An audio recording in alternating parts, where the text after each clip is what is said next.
നിങ്ങളുടെ ഇഷ്ട പരമ്പരകൾ എക്സ്ക്ലൂസീവായി സൺ നെക്സ്റ്റ് ആപ്പിലൂടെ തികച്ചും ഫ്രീ ആയി. ഇപ്പോഴേ ആപ്പ് ഡൗൺലോഡ് ചെയ്യൂ. അതെങ്ങനെ ഇവൾക്ക് സ്നേഹവും മനുഷ്യത്വം ഒക്കെ ഉണ്ടാവുന്നത്? ഇത് ഇങ്ങനൊരു ജന്മം ഉണ്ടാവില്ല. കാരണം ഞാൻ കണ്ടു വളർന്നതൊക്കെ അങ്ങനെയാ. അതുകൊണ്ടാ ഞാൻ ഇങ്ങനെ ആയി പോയത്. നീ എന്ത് കണ്ടു വളർന്നു എന്നാ പറയുന്നത്? ഞാൻ ഉദ്ദേശിച്ചത് എന്താണെന്ന് അമ്മയ്ക്ക് നല്ലോണം അറിയാലോ. കൂടുതലൊന്നും എന്നെ കൊണ്ട് പറയിപ്പിക്കണ്ട. മതി, നിർത്ത്.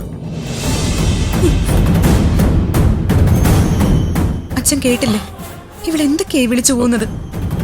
മോളിതൊന്നും കാര്യമാക്കണ്ട. ഇവളുടെ സ്വഭാവം ഇനി മാറാൻ പോകുന്നില്ല. എന്നാലും സുഖമില്ലാതിരിക്കുന്ന കുഞ്ഞിനോട് ഇങ്ങനെയൊക്കെ ചെയ്യാമോ? മോള് ചെല്ല്, കുഞ്ഞിനടുത്ത് പോയിരിക്കേ.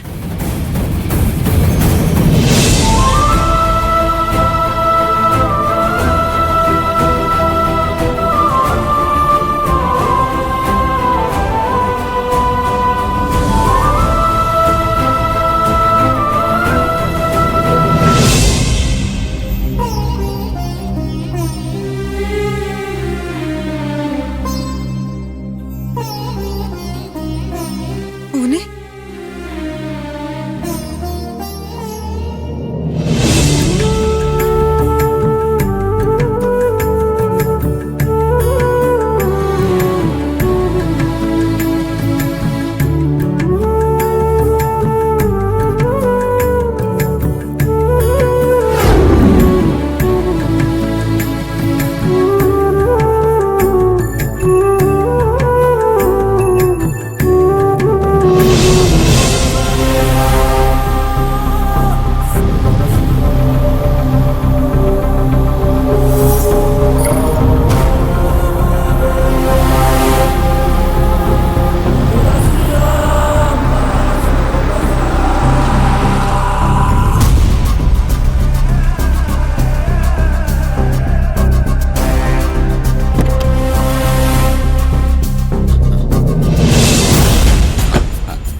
വിവേക് കുറെ നേരമായി വന്നിട്ട്? ഏയ് ഇല്ല, ഒരു 5 മിനിറ്റ്.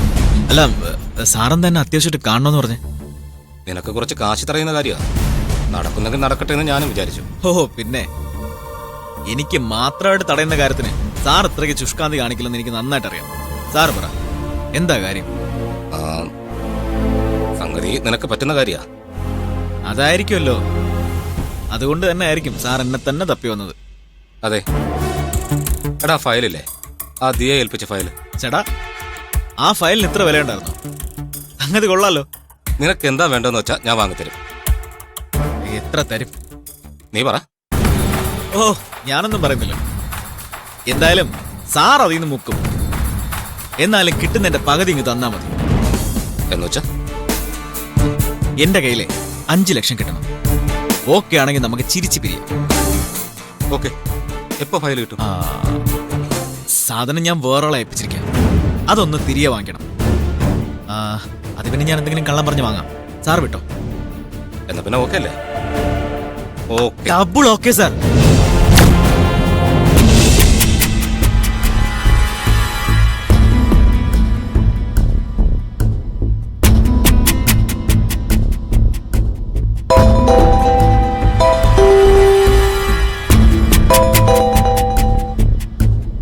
ഹലോ. ഹലോ നന്ദിത, ഞാൻ വിളിച്ചത് ആ ഫയൽ മോഷ്ടിച്ചവരെ പോലീസ് വെറുതെ വിട്ടു. അങ്ങനെ ഒരു കേസിന് യാതൊരു തെളിവില്ലെന്നാണ് പോലീസ് പറയുന്നത്. ഇനിയിപ്പോ അത് കണ്ടെത്താനും ബുദ്ധിമുട്ടായിരിക്കും. അത് സാരമില്ല. അതിലും നല്ല ഡിസൈൻസ് ഞാൻ വരച്ചു തുടങ്ങി. ഇനിയിപ്പോ അക്കാര്യം ഓർത്ത് ഒരു ടെൻഷനും വേണ്ട. പിന്നെ ഒരു ഗുഡ് ന്യൂസ് കൂടെ ഉണ്ട്. അതെന്താണ് സർ? നമുക്ക് കോൺട്രാക്ട് തരാമെന്ന് പറഞ്ഞിരുന്ന കമ്പനിയുമായിട്ട് ഞാനൊന്ന് സംസാരിച്ചിരുന്നു. അവര് നമുക്ക് ഒരാഴ്ച കൂടെ സമയം അനുവദിച്ചിട്ടുണ്ട്. അത് നല്ല കാര്യമാണല്ലോ സർ. എന്നാ ശരി, വേറൊന്നുമില്ല. Good night. Good night.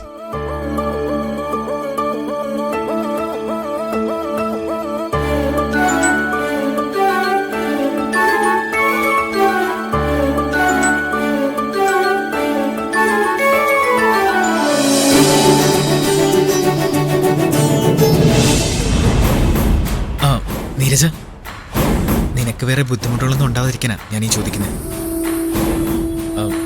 ശരിക്കും ആ ഫയല് സേഫായിട്ടല്ലേ ഇരിക്കുന്നത്? അതെന്റെ കയ്യിൽ തന്നെ ഉണ്ട്. എന്റെ മുറിയിലെ അലമാരയില്. അക്കാര്യത്തിൽ നീ ഒട്ടും പേടിക്കണ്ട. അല്ല, ഞാനീ ചോദിച്ചോണ്ട് നിനക്ക് വേറൊന്നും തോന്നണ്ട. അത് നിന്റെ കയ്യിൽ തന്നെ ഉണ്ടോ? അല്ല, അത് ഇരിക്കുന്നിടം സേഫ് അല്ലെങ്കിൽ പണിയാ.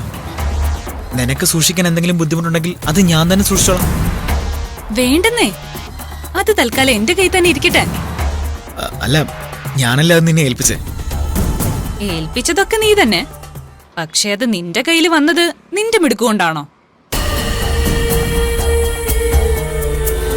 നീ കഷ്ടപ്പെട്ട് നേടിയതൊന്നും അല്ലല്ലോ ആ ഫയല്. അല്ല, നീ എന്താ പറഞ്ഞു വരുന്നേ? അത് നിന്റെ കയ്യിൽ കിട്ടിയതിന്റെ ചരിത്രമൊക്കെ എനിക്കറിയാം. അതുകൊണ്ട് നീ അധികം കഷ്ടപ്പാടിന്റെ കഥയൊന്നും ഉണ്ടാക്കാൻ നിൽക്കണ്ട. ആ ഫയൽ എന്റെ കയ്യിൽ എന്തിനു വന്നു, എങ്ങനെ വന്നു എന്നും എനിക്ക് നിന്നെ ബോധിപ്പിക്കേണ്ട കാര്യമൊന്നുമില്ല. ആ, അത് തന്നെയാ ഞാനും പറഞ്ഞത്. അതാരെ എന്തിനു നിന്നെ ഏൽപ്പിച്ചു എന്നുള്ള ചരിത്രം മുഴുവനും എനിക്കറിയാം. ഇനി ആ ഫയലിന് വേണ്ടി നീ ബുദ്ധിമുട്ടണ്ട. അത് ഞാൻ ഇനി തിരിച്ചു തരില്ല. നീ പറയുന്ന എല്ലാ കാര്യങ്ങളും കേട്ട് എന്ത് ഏതും നോക്കത്തെ കൂടെ നിന്നവനാ ഞാൻ. അതിലൊന്നും എനിക്ക് ഒരു നേട്ടം ഉണ്ടായിട്ടില്ല. ആ ഫയൽ എന്റെ കയ്യിൽ കിട്ടിയപ്പോ അത് നിനക്ക് ആവശ്യമുള്ളതാണെന്ന് എനിക്ക് തോന്നി. അതുകൊണ്ടാ ഞാനത് നിന്നെ ഏൽപ്പിച്ചേ. പിന്നെന്താ, ഇപ്പൊ എനിക്കത് ആവശ്യമില്ലെന്ന് എനിക്ക് തോന്നിയോ? എടാ, ഈ സിറ്റുവേഷനിൽ എനിക്ക് തിരിച്ചു കൊടുത്തേ പറ്റൂ. അതുകൊണ്ടാ ഞാനത് തിരിച്ചു ചോദിച്ചേ. ഇനി വിവേകല്ല, ഇനി ആര് വിചാരിച്ചാലും അത് കിട്ടില്ല. ഞാൻ തരില്ല. ഞാനാണ് അത് നിന്നെ ഏൽപ്പിച്ചെങ്കിൽ അത് തിരിച്ച് മേടിക്കാനും എനിക്കറിയാം. വിവേകേ, നീ പോ. അതിനി നിന്റെ കയ്യിൽ കിട്ടില്ല എന്ന് പറഞ്ഞാ കിട്ടില്ല. അതിനു വേണ്ടി ഇനി ഒരു നമ്പർ നീ എന്നോട് ഇറക്കണ്ട. എന്നാ വിവേക് വിട്ടോ. ഇവിടുത്തെ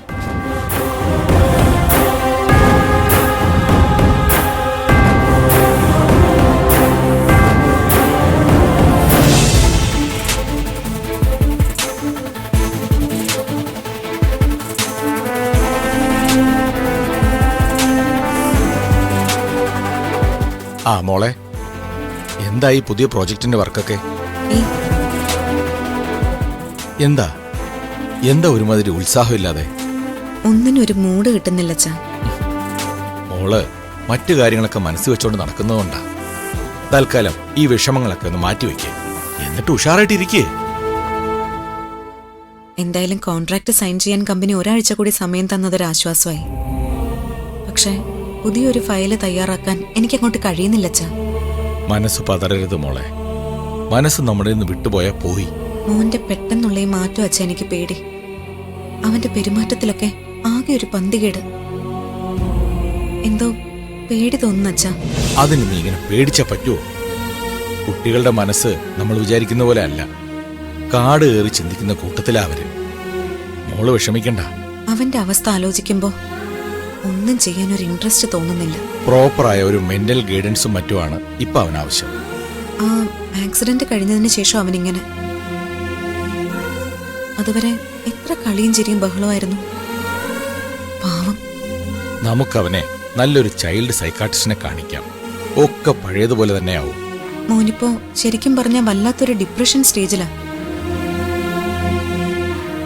ഇപ്പൊ തന്നെ നമ്മൾ അവനെ നല്ല കരുതലോടെ നോക്കിയില്ലെങ്കിൽ അവന്റെ ഭാവി അത് പ്രതികൂലമായി ബാധിക്കും. അച്ഛൻ പറഞ്ഞതുപോലെ നമുക്കവനെ നല്ല ആരെങ്കിലും ഒരാളെ കാണിക്കണം. മോള് വിഷമിക്കാതിരിക്കെ. എന്റെ വളരെ അടുത്തൊരു സുഹൃത്തുണ്ട്, മിസ്റ്റർ ജേക്കബ്. അദ്ദേഹത്തിന്റെ മകൻ വളരെ മിടുക്കനാ, ഡോക്ടർ സാം ജേക്കബ്. അദ്ദേഹത്തെ വിളിച്ച് ഞാൻ ഇപ്പൊ തന്നെ ഏർപ്പാടാക്കാം. ശരി അച്ഛ, അച്ഛൻ അതിനുള്ള ഏർപ്പാടുകൾ ചെയ്യാം. ഇന്ന് പറ്റുമെങ്കിൽ ഇന്ന് തന്നെ നമുക്ക് ഡോക്ടറെ കാണാം. ഞാനൊന്ന് വിളിക്കട്ടെ മോളെ.